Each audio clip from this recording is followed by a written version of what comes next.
Today, the Supreme Court attempted to clarify the question of religious freedom and how the state can interact with religious people and religious institutions in two different cases. The Trinity Lutheran case that the court decided today was about a program in Missouri where the state of Missouri will grant funding to preschools to give them new playground surfaces that's safer for kids if they fall and scrape their knees. Trinity Lutheran Church has a preschool with about 90 kids, and they applied to get a grant and resurface their playground.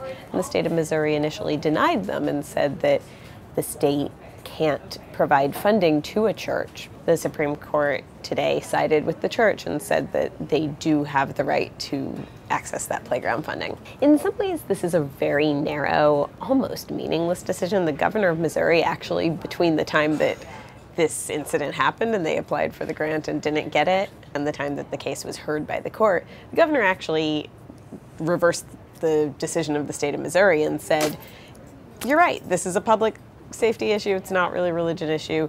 So actually, the Supreme Court's decision does not change anything when it comes to playgrounds in Missouri. The question is whether it has broader implications for church and state separation across the country.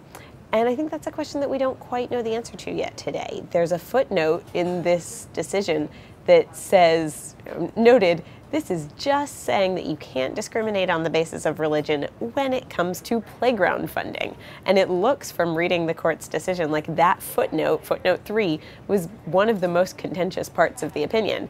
So clearly the justices among themselves don't really agree on how broadly or narrowly this should be interpreted.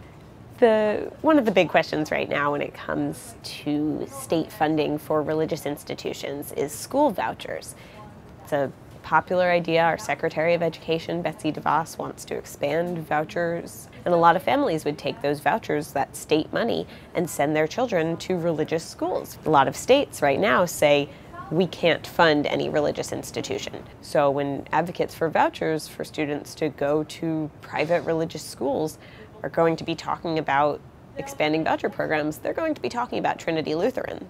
The court also said today that they're finally going to take up a question that a lot of people have been interested in for a long time. There's been cases of bakers and florists and photographers who all have said at one time or another that they don't want to provide their services for gay weddings. And today the court said that next year they're going to answer for the first time whether those people, in this case Masterpiece Cake Shop, a bakery, is required to provide their accommodations to a gay couple just as they would at another wedding.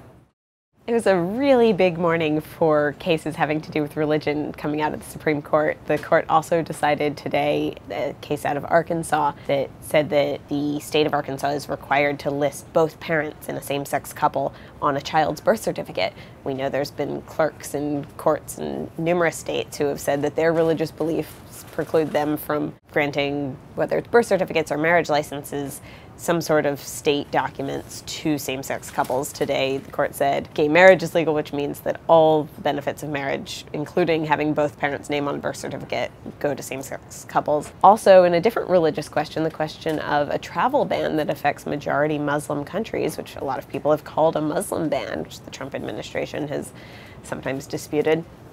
The court also said they're going to take that question up next year. So lots of religion at the Supreme Court today.